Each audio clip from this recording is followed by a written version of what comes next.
అలేఖ్య చిట్టి పికిల్స్ యజమాని అలేఖ్య మాట తీరు ప్రవర్తన ఇప్పుడు తీవ్ర వివాదాలకు దారితీస్తూ ఉంది.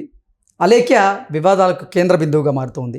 కస్టమర్ల మీద అసభ్యకరమైనటువంటి పదజాలంతో ఆవిడ మాట్లాడినటువంటి ఒక ఆడియో ఇప్పుడు సోషల్ మీడియాలో చక్కర్లు కొడుతున్నటువంటి నేపథ్యంలో ఈ అంశం మీద మనం పూర్తి స్థాయిలో విశ్లేషణ చేసుకుందాం. ప్రస్తుతం మనతో పాటున్నారు ప్రముఖ సామాజికవేత్త, ప్రముఖ రాజకీయ విశ్లేషకులు కృష్ణకుమారి గారు. మేడంతో మాట్లాడదాం. మేడం నమస్తే. నమస్తే. అలేఖ్య చిట్టి పికిల్స్ యజమాని అయినటువంటి అలేఖ్య మాట తీరు ఇప్పుడు తీవ్ర వివాదాస్పదంగా అయితే మారింది. ఆవిడ కస్టమర్లని దూషించినట్లుగా కొన్ని ఆడియో టేపులు అయితే ఇప్పుడు సోషల్ మీడియాలో చక్కర్లు కొడుతుంది. దీని మీద మీ విశ్లేషణ ఏంటి మేడం? విన్నానండి. ఏమాత్రం సమర్థనీయం కాదు, సమంజసం కాదు అలా మాట్లాడే మాటలు. అసలు ఒక వ్యాపారం చెయ్యాలి అంటే ఒకప్పుడు చాలా కష్టంగా ఉండేది. అన్నిటికన్నా ఇంపార్టెంట్ అడ్వర్టైజ్మెంటు, మార్కెటింగు చాలా కష్టం. ఇప్పుడు ఈ సోషల్ మీడియా పుణ్యం అంటూ గత 2-3 సంవత్సరాల నుంచి మార్కెటింగు, అడ్వర్టైజ్మెంట్ తోటి కష్టం లేకోకుండా కేవలం వాళ్ళ తెలివితేటలతోటి, ఆ తెలివితేటలు సరైనయా కాదా, వంకర టింకర తెలివితేటల సంబంధం లేదు. ఒక మీడియా అటెన్షన్ దొరికితే చాలు, వాళ్ళకి సోషల్ మీడియా అటెన్షన్ దొరికితే చాలు, బిజినెస్ చేసేసుకుని చాలా మంది సంపాదించారు డబ్బులు. ఈ అలేఖ్య పికిల్స్ వాళ్ళు ఒక్కళ్ళే కాదు, చాలా మంది సంపాదించారు. ఓకే. అయితే మరి ఇంత సంపాదించినప్పుడు అసలు వీళ్ళకి వ్యాపారం యొక్క బేసిక్ రూల్స్, ప్రిన్సిపుల్స్, ఎథిక్స్ ఏమైనా తెలుసా అనేది మాట్లాడుకోవాల్సిన విషయం. ఇప్పుడు అది ప్రశ్నార్థకమే. లేదని తేలిపోయింది. అవి ఎందుకు ఉండాలో ఇప్పుడు మాట్లాడుకుందాం మనం. అంటే మా నాన్నగారు చివరి రోజుల్లో కస్టమర్లే మాకు దేవుళ్ళు, కస్టమర్లు బాగుంటే మనం బాగుంటాం, కస్టమర్ల వల్లే 10 కాలాల పాటు మనం చల్లగా ఉంటామని చెప్పారు. అది నేను తూచా తప్పకుండా పాటించాలనుకుంటున్నా అంటూ ఒక వీడియోలో అలేఖ్య చెప్పడం మనం చూసాం. ఒకప్పుడు ఆ మాటలు చెప్పిన అలేఖ్య ఇప్పుడు కస్టమర్ల మీద ఎదురుదాడి చేస్తుంది మాటలతో. ఇప్పుడు ఈ సంగతి మాట్లాడిన వీడియో కూడా సోషల్ మీడియాలో ఉంది కదా. ఇప్పుడు ఇంకా ఎక్కువ తప్పు చేసినట్టు వీళ్ళు. ఏమో తెలీదు. ఇప్పుడు కొంతమంది రాజకీయ నాయకులు తెలీదు, గుర్తులేదు, మర్చిపోయామని ఎలా చెప్తున్నారో అట్లా అరే మాకు ఈ మాత్రం నిజంగా కస్టమర్ని ఎలా గౌరవించుకోవాలో మాకు తెలియలేదండి, అందుకే ఇలాంటి పరిస్థితి వచ్చింది, మమ్మల్ని క్షమించండి అని ఒక నమస్కారం పెట్టేయడానికి కూడా వీలు లేకుండా ఉంది ఇప్పుడు వీళ్ళ పరిస్థితి. వీళ్ళు వాళ్ళే ఒక గొయ్యి తీసి గోతులో వేసేసుకున్నారు. మరి అసలు ఎందుకు ఈ పరిస్థితి వచ్చింది అంటే, ఇవాళ ప్రతి ఒక్కళ్ళు, ఆడగావచ్చు మగ్గావచ్చు, ఏదో ఒక వినూత్నమైన పద్ధతిలో, నేను సృజనాత్మకత అనట్లా, ఇక్కడ వినూత్నమైన పద్ధతుల్లో, అంటే ఒక డిఫరెంట్ షేడ్స్ తోటి మార్కెట్ చేసుకోవటం నేర్చుకున్నారు. ఓకే. కానీ దీనికి ఒక వినయం, ఒక విఘ్నత, ఒక సంస్కృతి, ఒక సంస్కారము, ఒక నమ్మకము, ఇవి ఏ బిజినెస్కైనా 5 పిల్లర్లు లాంటివి. అవును. ఒక బిజినెస్కి వీళ్ళకి నమ్మకాన్ని చూరగొన్నారు, ఏ మాటకు ఆ మాట. కానీ వినయం లేదు, వివేకం లేదు, విఘ్నత లేదు, సంస్కారం లేదు, సంస్కృతి లేదు. ఇవన్నీ లేకపోయేసరికి ఈ నమ్మకము తోటి అమ్మారు కదా ఇప్పటిదాకా, వ్యవస్థ మొత్తం కుప్పగూలిపోయింది. అది చిన్నదా పెద్దదా ఎంతది అనేది అనవసరం. ఇప్పుడు గుడి దగ్గర పూలు అమ్ముకునే వాళ్ళ దగ్గర నుంచి, రోడ్డు పక్కన చెరుకు బండి రసం అమ్ముకునే వాళ్ళ దగ్గర నుంచి, టీ అమ్ముకునే వాళ్ళ దగ్గర నుంచి, అలాగే వజ్రాలు అమ్ముకునే వాళ్ళ వరకు, ఈ కింద స్థాయి నుంచి పై స్థాయి వరకు ఉండాల్సింది ఏంటి, ఒక వెండర్కి ఉండాల్సిన లక్షణం ఏంటి, ఒక అమ్మకందారుకి ఉండాల్సిన లక్షణం ఏంటి అని చూస్తే గనక, మొదటిగా వాళ్ళకు ఉండాల్సింది వినయము, విధేయత, సంస్కృతి, సంస్కారం ఉండాలి. ఇవి ఇప్పుడు ఈ సోషల్ మీడియాలో బిజినెస్ చేసే వాళ్ళకి ఎవ్వరికీ లేదంటే ఆశ్చర్యం అక్కర్లా. ఎక్కడో ఒక చోట వీళ్ళు కష్టం లేకుండా ఫలితాలను సాధిస్తున్నారు. ఓకే. కష్టం లేదా అంటే అసలు లేదని కాదు, అసలు కష్టం నేనేం చెప్పాను ఫస్ట్ మీకు, అడ్వర్టైజ్మెంట్, మార్కెటింగ్, ఈ రెండే క్లిష్టమైన పరిస్థితులు అని చెప్పాను. క్లిష్టమైన అసలు పరిస్థితులు అవి ఆ రెండు.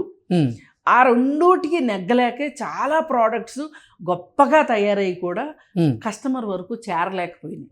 ఉమ్, అయితే ఆ రెండిటితోటి పెద్ద అవసరం లేకపోకుండా వీళ్ళకి నరమంత్రపు సిరి, నరం మీద పుండు అంటారు. ఉమ్, ఈ రెండు ఒకటే.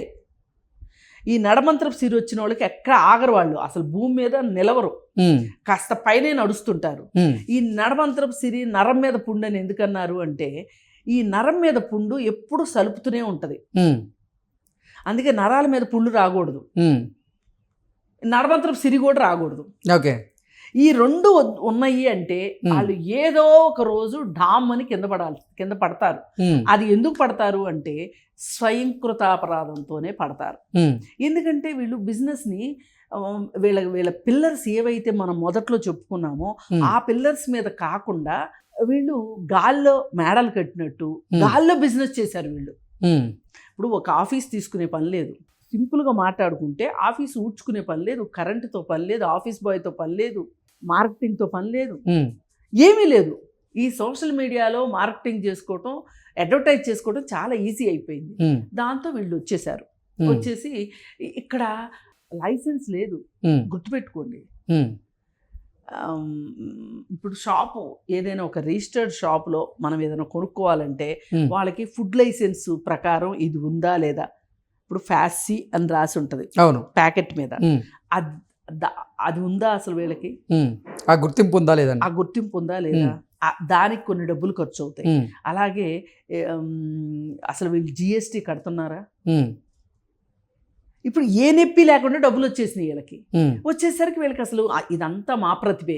పైగా అడ్వర్టైజ్మెంట్కి ఇప్పుడు ఈ ముగ్గురు అమ్మాయిల్లో ఒక అమ్మాయి చాలా యాక్టివ్గా ఉంటుంది. ఉమ్, ఆ అమ్మాయి ఇప్పుడు ఇన్నాళ్ళు అసలు నాకు ఈ చిట్టి పికిల్స్ ఉన్నాయనే తెలియదు, నిన్న ఈ వివాదం వచ్చే వరకు. ఉమ్, అది చూస్తే అసలు వాళ్ళు బార్ టెండర్సా, ఉమ్, బార్లో మందు పోసే అమ్మాయిలా, ఉమ్, లేకపోతే పచ్చళ్ళు అమ్మే అమ్మాయిలా, నాకు అర్థం కాలే ఒక్క నిమిషం. ఓకే. వాళ్ళు ఏమైనా ఫీల్ అవుతారేమో నా మాట విని, కానీ ఉమ్, వాళ్ళ డ్రెస్ వేసుకున్న విధానం కావచ్చు, ఉమ్, వాళ్ళ హావభావాలు కానీ, ఉమ్, బాడీ లాంగ్వేజ్ కానీ, ఉమ్, అదేదో ఒక బార్లోనో లేకపోతే పబ్లోనో ఉన్నావా, ఉమ్. లేకపోతే పచ్చళ్ళ దగ్గర ఉన్నావా. ఓకే మేడం, మీరు వాళ్ళ డ్రెస్సుల గురించి ఒక మాట అన్నారు కాబట్టి నేను ఒక మాట చెప్తున్నా. ఒక పెద్ద ఆవిడ వాళ్ళు చేస్తున్నటువంటి రీల్స్ను ఉద్దేశించి, అమ్మ మీరు వేసుకున్న డ్రెస్సులు ఏవైతే ఉన్నాయో ఆ డ్రెస్సులతో రీల్ చేస్తున్నారు కదా, మీ నాన్న ఏమంటలేదా అంటే, అలేఖ్య చిట్టి పీకల్స్ నుంచి ఒక రిప్లై వచ్చింది ఆ కామెంట్కి. ఏమని రిప్లై వచ్చిందంటే, నీలాంటి డాష్లతో అని ఒక బూత్ పదం. అంటే వాళ్ళ అమ్మ మంచి పద్ధతిగా డ్రెస్ వేసుకొని వీడియోలు చేయండి అమ్మా అని చెప్పిన దానికి వాళ్ళని దూషిస్తూ కింద వీళ్ళకి రిప్లై ఇచ్చారనమాట. అదే వాళ్ళకి బాగా ఏది అనొచ్చు ఏది అనకూడదు అనే ఒక మనకి ఫిల్టర్స్ ఉంటాయి, న్యాచురల్ ఫిల్టర్స్. మనుషులకి సభ్య సమాజంలో ఉండే వాళ్ళకి న్యాచురల్ ఫిల్టర్స్ ఉంటాయి. అవి ఏంటి అంటే సభ్యత, సంస్కారం అనే న్యాచురల్ ఫిల్టర్స్ ఉంటాయి. అలాగే నాకేమి నష్టం జరుగుతుంది అనే ఒక ముందు ఆలోచించుకోగలిగే ఒక ఫిల్టర్ కూడా ఉంటుంది మన దగ్గర. ఈ 3 ఫిల్టర్లు లేని వాళ్ళు ఇలా ఇష్టం వచ్చినట్టు వాగుతారు. ఈ న్యాచురల్ ఫిల్టర్స్ లేవు వీళ్ళకి. ఫిల్టర్స్ లేవు కాబట్టి వీళ్ళు ఇలా మాట్లాడేవాళ్ళు ఒకటే, బరి తెగించిన వాళ్ళన్నా అవ్వాలి, పిచ్చోళ్ళన్నా అవ్వాలి. ఓకే, ఒక చట్టానికి చట్టం తెలియని వాళ్ళన్నా అయ్యి ఉండాలి, చట్టం తెలిసినా కానీ నన్ను చట్టం ఏం చేస్తుంది అనుకునే వాళ్ళన్నా అయ్యి ఉండాలి. అందుకే నేను బరి తెగింపు అన్నది. అట్లాంటి వాళ్ళు ఇట్లా మాట్లాడతారు. ఇప్పుడు ఆవిడ పెట్టింది సరే, ఆవిడ ఎందుకు పెట్టిందో అది ఆవిడ ఒపీనియన్. ఇప్పుడు ఏదైనా ఒక మాట వచ్చింది, మనం దానికి సమాధానం చెప్పాలి అనుకుంటే పొలైట్గా సమాధానం చెప్పటం, లేదు అనుకుంటే జస్ట్ ఇగ్నోర్ ఇట్, వదిలేయండి. ఆమె మీకు మళ్ళీ ఫోన్ చేసి అయితే మాట్లాడదుగా. నిజంగానే నాకు ఆ డ్రెస్సింగ్ నాకు నచ్చలేదు. డ్రెస్సింగ్ ఎందుకు నచ్చలేదు అంటే, ఇప్పుడు పొలాల్లో కలుపు తీసేవాళ్ళు కానీ, పొలాల్లో నాట్లు వేసేవాళ్ళు కానీ, వాళ్ళు ఆ పొలం పనిలో చేయటానికి సౌలభ్యంగా వాళ్ళ వస్త్రధారణ పెట్టుకుంటారు, గోచి పెట్టుకొని పని చేసుకుంటూ ఉంటారు. మీరు ఆ గోచిలో కూడా ఒక సెక్సువాలిటీని చూడదలుచుకుంటే అది మీ ఇష్టం, ఎవరైనా సరే. కానీ ఆ అమ్మాయి తన సెక్సువాలిటీని చూపించడానికి అలాంటి డ్రెస్ చేసుకుంది, నాట్లేసే అమ్మాయి అంటే చెప్పు పెట్టి కొడతారు ఎవరైనా. ఎగ్జాక్ట్లీ కొడతారు. అలాగే ఇప్పుడు ఈ పచ్చళ్ళు పట్టే వాళ్ళకి అసలు ఎంత చెమటలు వస్తాయి, ఎంత కష్టం ఉంటుంది అక్కడ. మొత్తం ఎవరో చేసేస్తే వీళ్ళు పైన వచ్చి ఏమంటారు, పైన అలంకరణ చేస్తుంటారు వంటకి. దాన్ని ఏంటంటారు, సీజనింగ్ అంటారా? ఆ జస్ట్ పైన వంటకం మీద ఏదన్నా సీజనింగ్ చేస్తారు, పైన వేసే వాటిని వేస్తారు వచ్చి. అలాంటి వాళ్ళకే మేకప్ పోకుండా ఉంటుంది, అలాంటి వాళ్ళు అలాంటి డ్రెస్సులు వేసుకుంటారు. వీళ్ళు అలా ఉన్నారు తప్పితే వీళ్ళు పచ్చళ్ళు పట్టినోళ్ళు కాదు. పచ్చళ్ళు పట్టేవాళ్ళు వేరే ఉన్నారు. వాళ్ళు పడుతుంటే వీళ్ళు ఇవి చూపించి షోక్గా బట్టలు వేసుకుని పై మెరుగులు అంటారు కదా, అవన్నీ చేస్తూ మేమే అంత కష్టపడి చేశాము అన్నట్లుగా చూపించాలి. నేను అందుకే బార్ టెండర్స్ అంతే ఊరికినే అనలా నేను.